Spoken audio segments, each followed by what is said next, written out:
Ang kwentong tampok natin ngayon ay minsan pang ibinahagi ng isang masugid na taga-subaybay na tatawagin nating si Nick. Ayon sa kanyang pagsasalaysay, hindi niya inakala na kanyang mararanasan ang lahat ng iyon. Wala ni isang palatandaan tungkol sa nakaambang panganib sa kanila dahil punong-puno ng kasiyahan ang kanilang ginawang pagbabakasyon na iyon. Halina at atin pong tunghayan ang kanyang nakakatakot na karanasan. Kumusta po kayo, Sir PB? At sa lahat po ng mga kasaging natin, tawagin nyo na lang po ako sa pangalang Nick. Wala po akong ibang motibo kung bakit ko ibinahagi itong karanasan ko. Di ko ito ginawa para magpasikat o kaya ay ipilit ang aking paniniwala. Nasa inyo na po ang pagpapasya. Lahat ng inyong maririnig ay totoong karanasan ko. Naganap po ang aking karanasan nang minsang sumama kami sa aming kaibigan na si Kyle sa kanila pong probinsya. Matagal na naming kaibigan si Kyle. Nag-aaral pa lamang kami sa kolehiyo hanggang sa magkaroon na kami ng kanya-kanyang trabaho. 5 po kami na magkakabarkada. Regular pa rin kasi kaming nagkikita at hindi nawala o natigil ang amin pong komunikasyon. Tuwing may pagkakataon ay nagsasama-sama kami. Madalas naming tambayan ang mga food courts na kung saan ay mayroong nagpe-perform na mga banda at pwede pong uminom. Tulad ng sa marketplace sa Mandaluyong. Nang minsang mag-inuman kami, ay aming napag-usapan ang ukol sa pagpunta kanila Kyle. Nabanggit kasi nito na malapit na ang piyesta sa kanilang probinsya at madalas nitong ikwento kung gaano kasaya at kaganda sa kanila. Kung kaya nainganyo na kami at napagkasunduan nga namin na kami ay makikipamiesta. Ang alam ko po ay sakop pa ng Katimugang Luzon ang probinsya nila. Sumakay kami noon ng bus, pagkatapos ay bangka naman. Pero halos 1 oras lang ang naging biyahe namin sa dagat para makarating doon. May kalayuan din.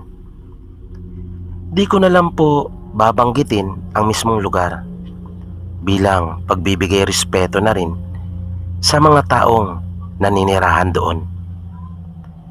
Nang dumating kami sa kanila ay magtatanghali na. Wala silang sariling bahay doon kasi sa Maynila na talaga sila naninirahan kasama ng kanyang mga magulang. Mga kamag-anak sa mother side ang kanyang tinutuluyan sa tuwing siya ay magbabakasyon. Medyo busy na po ang mga tao na naroon sa bahay ng tiyahin ni Kyle. Abalang-abala na sila sa paghahanda ng kanila pong mga lulutuin. Kahit pa nga ang mismong piyesta ay sa kinabukasan pa. Sa totoo lang po, noon pa lang ako nakakita ng ganong kalalaking mga kawa sa buong buhay ko. Ibang-iba talaga kung paano ipinagdiriwang ang kapistahan sa probinsya kumpara sa Maynila. Buhay na buhay kasi ang tradisyon doon na napaisip tuloy ako na paano pa pala noong mga unang panahon. May ilang mga kalalakihang naroon na habang naghihiwa ng mga isasahog sa kanilang mga lutuin ay nagtatagay na.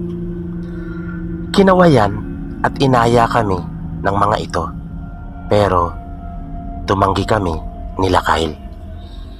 Dahil sa wala pang laman ang aming mga sikmura.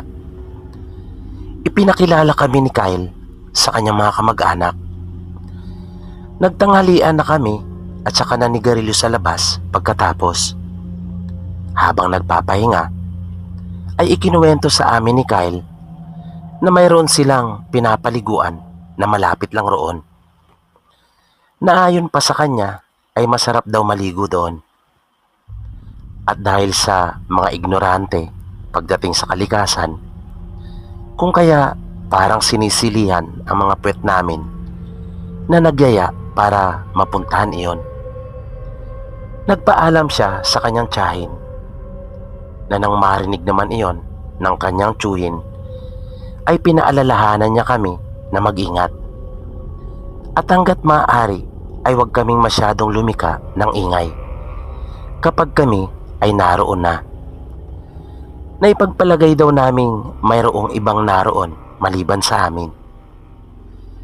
Medyo nakaramdam ako noon ng kaunting kaba dahil sa hindi naman nabago sa akin ang tungkol sa mga engkanto at mga kwentong katatakutan.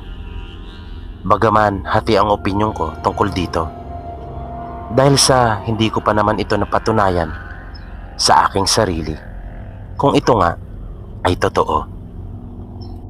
Nagpaalam din si Kyle sa kanyang mga pinsan at iba pang mga kaanak na naroon at sinabing maliligo muna kami. Tamang-tama naman na may mga naluto na rin nung mga oras na iyon, kaya meron kaming naibaon.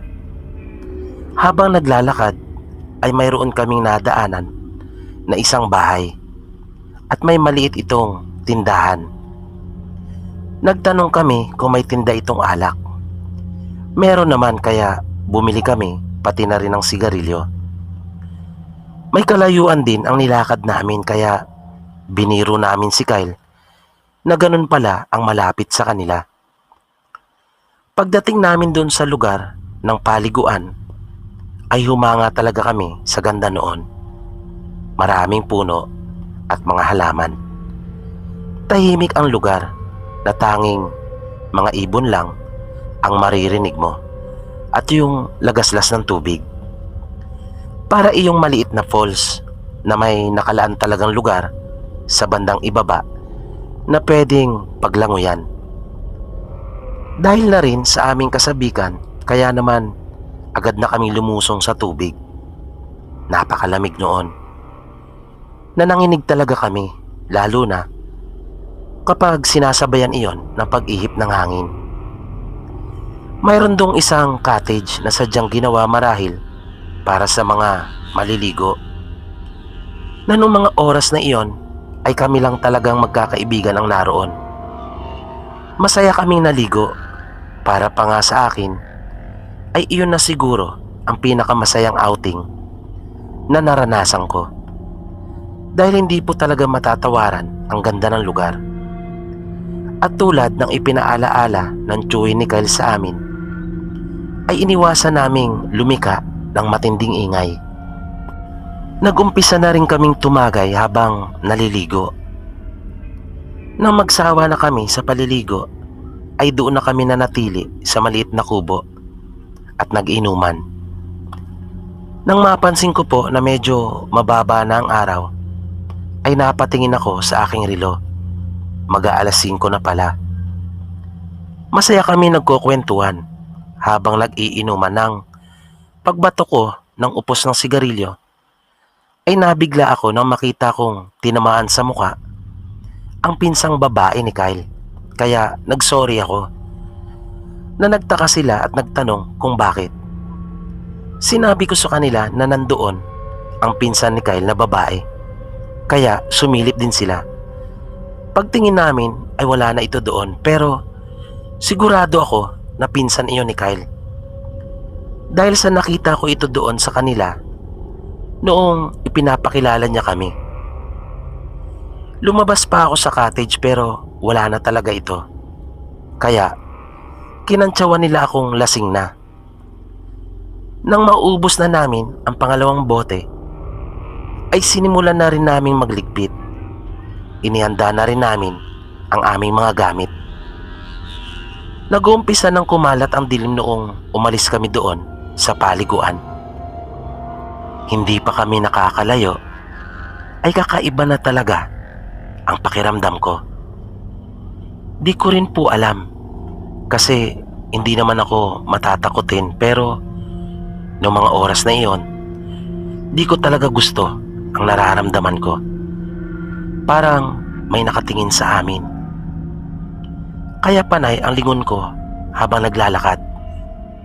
Di ko rin maiwasang hindi mapatingin sa gilid ng daan.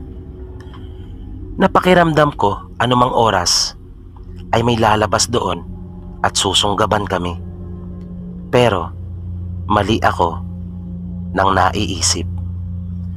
Dahil sa biglang napahinto ang mga kasama ko at nakita ko na may dalawang lalaki na nasa aming harapan at kasama ang babaeng pinsan ni Kyle.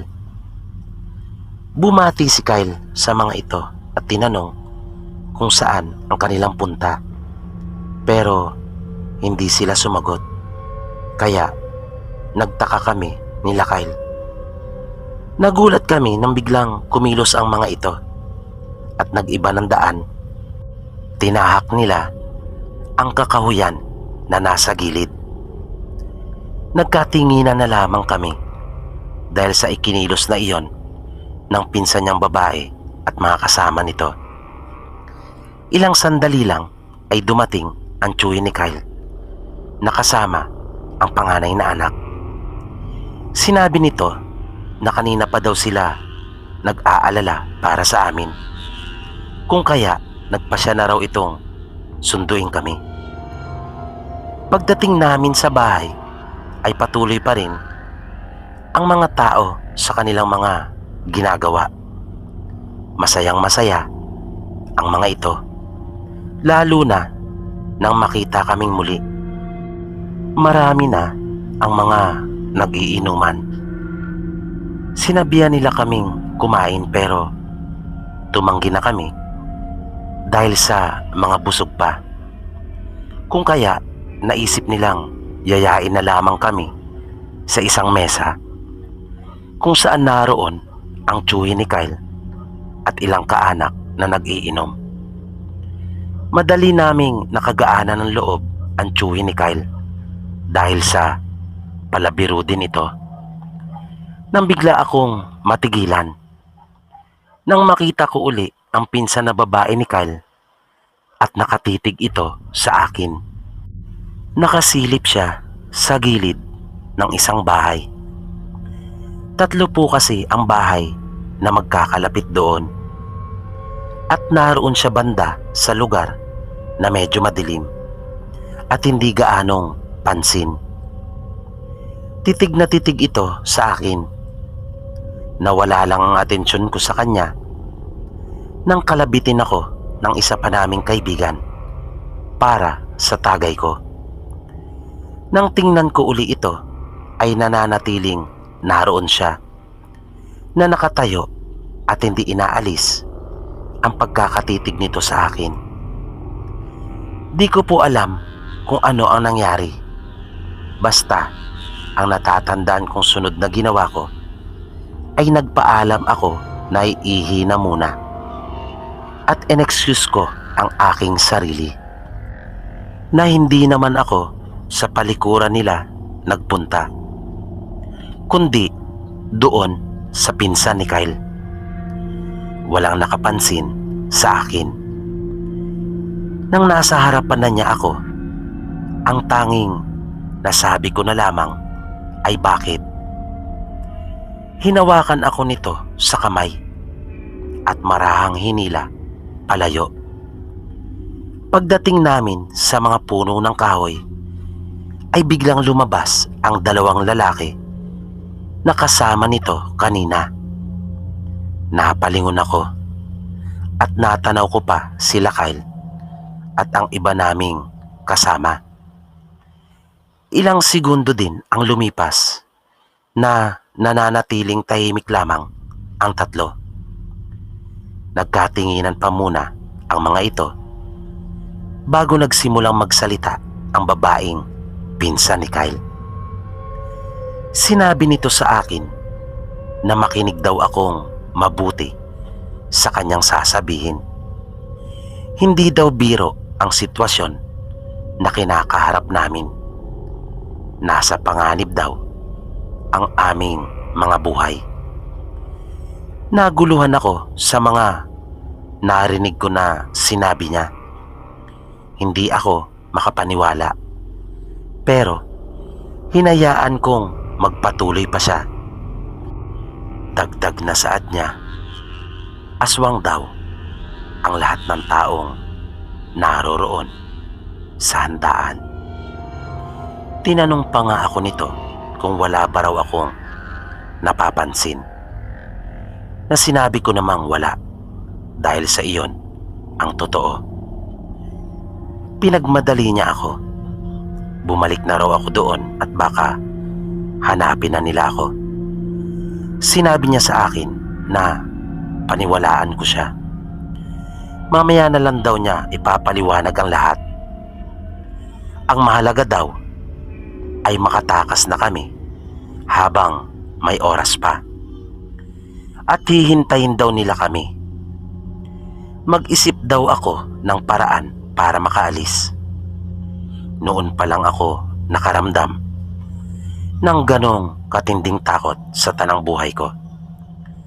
Kaya kahit naguguluhan, ay sinikap kong pakalmain ang aking sarili.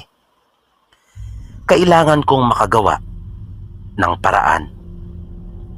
Bumalik na ako sa inuman. Mga 2 tagay pa ang pinaikot ko bago ko sinimulang magpanggap na lasing na. Tumayo pa akong bigla at nang nakatalikod na ako sa kanila, ay dinukot ko ang aking lalamunan para mapilitan akong magsuka. Sinabi ng isa naming kaibigan na nanibago daw siya sa akin dahil sa kilala niya akong malakas sa inuman. Sinabi naman ng isa na marahil ay dala lang daw iyon ng pagod, na baka malakas daw ako sa inuman pero mahina naman pagdating sa biyahe. Kaya nangyari naman ang pinaplano ko. Inalalayan ako ng 2 naming kaibigan papasok sa kwarto kung saan naroon ang mga bag namin, habang si Kyle at isa pa naming kabarkada ay naiwan. Nang nasa kwarto na kami, ay agad kong sinabi sa kanila sa mahinang boses ang aking natuklasan. Nanindig ang mga balahibo nila sa sobrang takot. Sinabihan ko sila na kailangan naming makatakas. Sabi ko sa kanila, simplihan nila yung natitira naming kaibigan. Sabihin na lang nila na asikasuhin muna ang gamit sapagkat natapon ang pabango nito sa loob ng bag. Pinaalalahanan ko silang huwag ipapalata kay Kyle na siya namang ginawa nila. Walang kamalay-malay sila Kyle at mga kaanak niya na papatakas na kami. Doon kami dumaan sa likod ng bahay, doon sa may banyo.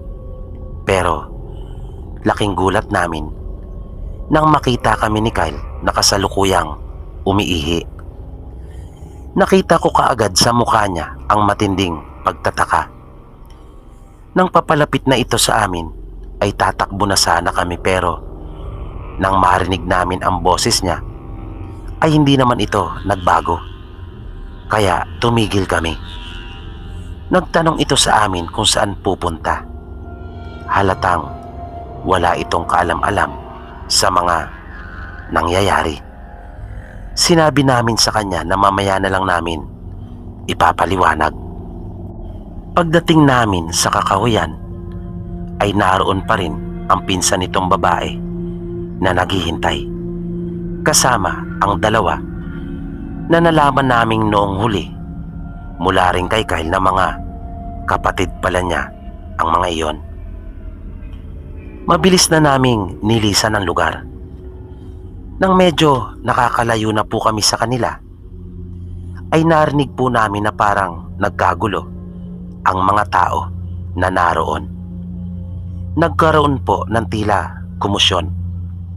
Naisip namin na marahil ay nalaman na nilang wala na kami, kaya mas binilisan pa namin ang paglalakad, na nung huli nga ay nanakbo na kami, lalo na nang nakakarinig kami ng mga boses na tila may sumusunod sa amin. Nang nasa bandang itaas na kami, ay natanaw pa namin sila, na akala mo ay may tinutugis na aswang tulad ng sa mga palabas, dahil may hawak pa ang mga ito na sibat at itak. Akala ko po talaga ay yun na ang katapusan namin, kung ano-ano na ang pumapasok sa isipan ko.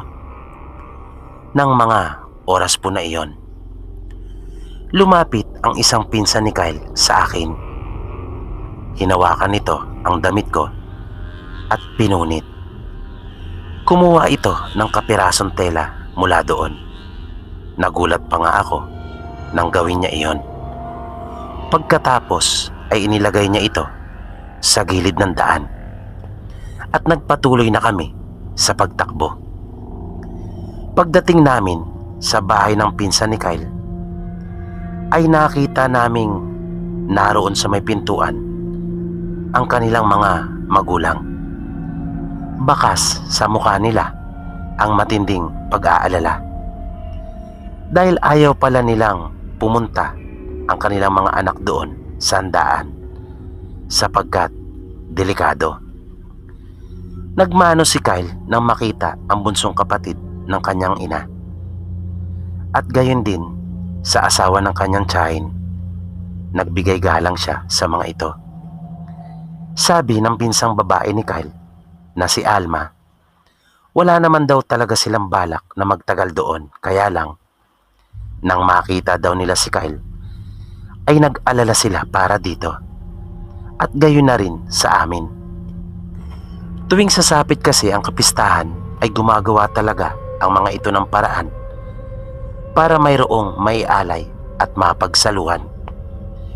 Yung mga nakita daw namin na kinatay na hayop at mga handa ay hindi umano iyon ang kanilang paboritong putahe. Kinakain din naman daw nila iyon, pero ang pinakagamit lamang noon ay pangpaakit at para hindi sila mahalata. Noong nagdaang taon, ang nabiktima nga raw ng mga ito ay magkasintahan na napadaan lang na kanilang niyaya. Sa kasamang palad ay napapayag ang mga ito sa kanilang paanyaya at tuluyang nahulog sa kanilang patibong, at hindi na nga nakauwi ang mga ito. Hindi naman nila magawang maisumbong dahil baka sila naman ang mapag-initan, at wala din umano silang matibay na ebidensya tulad ng mga larawan para patunayan iyon. Nagtaka naman si Kyle kung paanong naging aswang na ang mag-anak ng panganay na kapatid ng kanyang ina. Gayong 2 taon pa lamang daw ang nakakalipas nang uli siyang magbakasyon. Sinabi ng kanyang tiyahin na nahawaan daw ang mga ito ng asawa ng kanyang pinsan.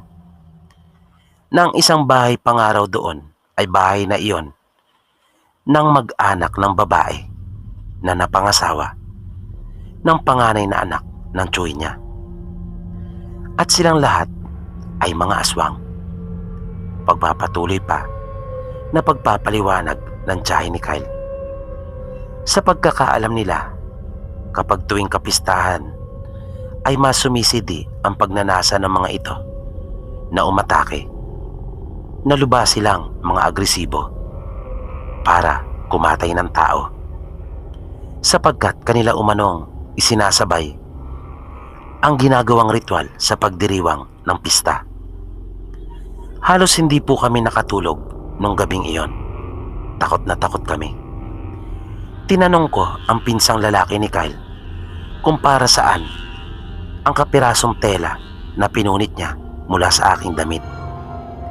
Sinabi nito na kanyang ginamit iyon para mailigaw ang mga magtatangkang sumunod sa kanila.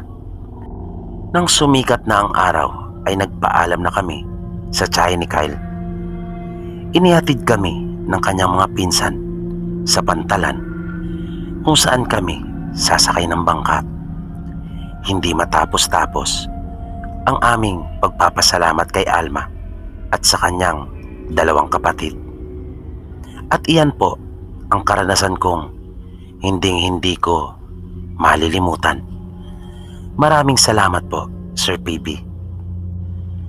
At dito po nagtatapos ang kwentong itinampok natin sa pagkakataong ito. Muli, sana po ay inyong nagustuhan at naway patuloy nyo pang subaybayan ang mga susunod pa nating kwento dito lamang sa Mga Totoong Kwento ng Kababalaghan. At bago po tayo tuloy magwakas, ay bibigandaan po muli natin ang ilang mga pagbati sa mga masusugid po nating taga-subaybay. Binabati po natin sila Roman Jones Salinas, Lloyd Rapas, Black Mamba, Jeps, Joy Ann Hinova, Archangel 5, Celso Gascon, Jasmine Santos, Christine Olson, Vanessa Apilat Galia, John Reniel Sakate, Sian Kyle Kabansag at sa Kabansag family, Kent Barrel, Kuya Ton, Vana Tonhok, Justin Rubio, Eduardo Asentado Jr., Matt Merabueno, Jeff The Ripper, Retzel Mo, Dino Castor, Sara E. Abdullah, Presbyteros Rose, Emilia Kilason, Babe Ongsueco, Ashti _26, Night Rider, Galvanyo Bernal, Janet Berol, Maria Victoria Mercado Gonzales, Rose Concepcion, Devina De Cuaten, George C. Lesaca, Krish De La Cruz, Arc Montesa, Sweet Lady Centeno, Colonna Carding, Kael 29 Villanueva, Jiang Zhu Year, Basmea Wolfchen, Miss Miami Laurel, Merly Canoy, Marjun L. Catamora, Erlina Kokjin Magnuson, Rowena D.S. Velasco, Kitty Gamis Gaming, Jesse Music Recto, Rodel Seno, Malik Mata, Maria P. De Biarte, Don Diaz, Osiling Batalia, Don Pacundo, LV Mateo, Aris Paul Kiao, Dimples Yumi, Hubert Nocon, Wang Buaban, Lorsan Sales, Rage Hunter, Lisel Kasingal, Resi Madrid, Miss Neneng Roquero, Juliet Delgado, Anthony Soleta, Jason Pagayon. Nagpapasalamat din po tayo sa lahat po ng mga kababayan nating OFW at Marino sa buong mundo na patuloy na sumusubaybay at nakikinig sa ating mga kwento. Gayon din sa lahat po ng ating mga silent listeners. Mabuhay po kayong lahat.